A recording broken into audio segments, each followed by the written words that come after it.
Ce qui se passe dans ton corps quand tu arrêtes le sucre. Le sucre est aujourd'hui présent presque partout dans l'alimentation moderne. On le retrouve bien sûr dans les desserts, les pâtisseries, les bonbons et les boissons sucrées. Mais il se cache aussi dans de nombreux produits transformés comme les sauces, les céréales du petit déjeuner, les plats préparés et même certains aliments salés. Pour comprendre ce qui se passe dans ton corps lorsque tu arrêtes le sucre, il faut d'abord comprendre comment le sucre agit dans ton organisme. Lorsque tu consommes du sucre, celui-ci est rapidement transformé en glucose. Le glucose est l'une des principales sources d'énergie pour les cellules du corps. Le cerveau, par exemple, utilise beaucoup de glucose pour fonctionner. Cependant, lorsque la consommation de sucre devient fréquente ou excessive, le corps doit constamment gérer ses apports rapides d'énergie. Après avoir consommé un aliment sucré, le taux de glucose dans le sang, appelé glycémie, augmente rapidement.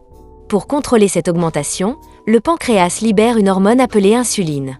L'insuline agit comme une clé. Elle permet au glucose d'entrer dans les cellules afin d'être utilisé comme source d'énergie ou stocké pour plus tard. Ce mécanisme est normal et essentiel au fonctionnement du corps. Le problème apparaît lorsque ces pics de glycémie deviennent trop fréquents. Lorsque l'on consomme beaucoup de sucre ou des aliments très raffinés, la glycémie peut monter rapidement, puis redescendre tout aussi vite. Ces variations peuvent créer ce que l'on appelle des montagnes russes glycémiques. Dans ce cas, l'énergie peut fluctuer au cours de la journée.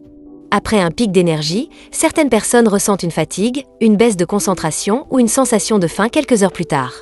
Maintenant, imaginons ce qui se passe lorsque tu décides de réduire fortement ou d'arrêter les sucres ajoutés. Les premiers jours peuvent être surprenants. Certaines personnes ressentent une forte envie de sucre. Cela s'explique en partie par le rôle du cerveau. Les aliments sucrés stimulent la libération de dopamine, un neurotransmetteur associé au plaisir et à la motivation. Avec le temps, le cerveau peut s'habituer à ces stimulations régulières. Lorsque l'apport en sucre diminue, le cerveau doit s'adapter.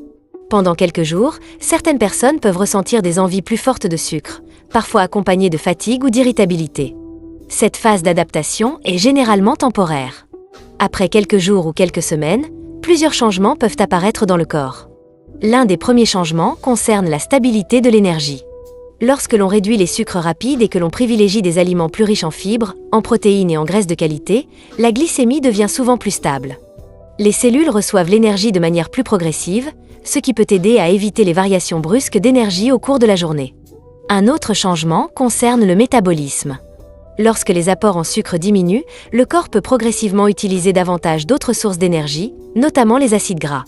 Les mitochondries, qui sont les centrales énergétiques des cellules, sont capables d'utiliser différentes sources de carburant. Dans ce contexte, le corps peut devenir plus flexible sur le plan métabolique. Cela signifie qu'il peut passer plus facilement d'une source d'énergie à une autre selon les besoins. Un autre aspect concerne le stockage de l'énergie. Lorsque l'apport en sucre est très élevé et fréquent, l'excès de glucose peut être stocké sous forme de glycogène dans le foie et les muscles. Lorsque ces réserves sont pleines, l'excès peut être transformé en graisse. Lorsque l'apport en sucre diminue, ces mécanismes de stockage sont moins sollicités. La régulation de l'insuline peut également évoluer. Une alimentation moins riche en sucre rapide peut réduire la fréquence des pics d'insuline. Cela peut contribuer à un fonctionnement plus stable du métabolisme du glucose. Il existe aussi des effets possibles sur l'appétit. Les aliments riches en fibres, en protéines et en nutriments ont souvent un effet plus rassasiant que les aliments riches en sucre raffiné. Certaines personnes remarquent que leur sensation de faim devient plus stable lorsqu'elles consomment moins de sucre.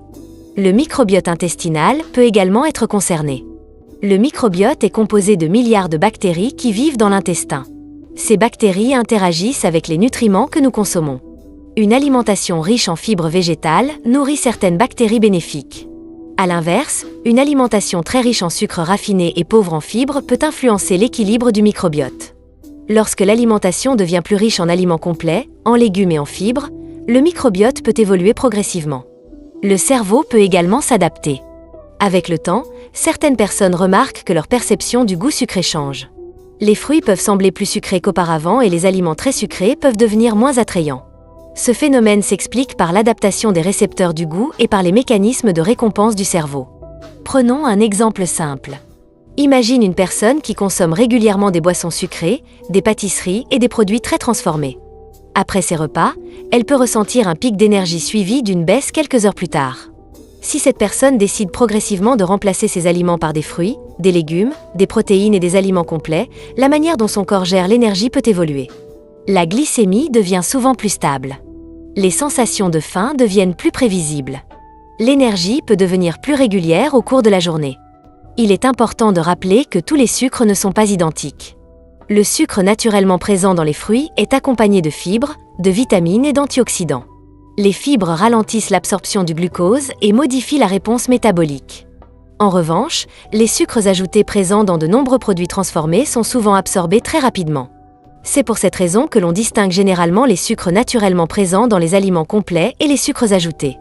Comprendre ce qui se passe dans le corps lorsque l'on arrête le sucre permet de mieux comprendre le fonctionnement du métabolisme énergétique. Le corps humain possède une capacité remarquable d'adaptation. Lorsque l'alimentation change, les hormones, le microbiote, le métabolisme et même certaines perceptions du goût peuvent progressivement s'ajuster. Arrêter ou réduire fortement les sucres ajoutés ne signifie pas simplement supprimer un ingrédient. Cela modifie la manière dont le corps régule l'énergie, l'appétit et plusieurs mécanismes métaboliques. Et cela montre à quel point l'alimentation influence profondément la biologie du corps humain.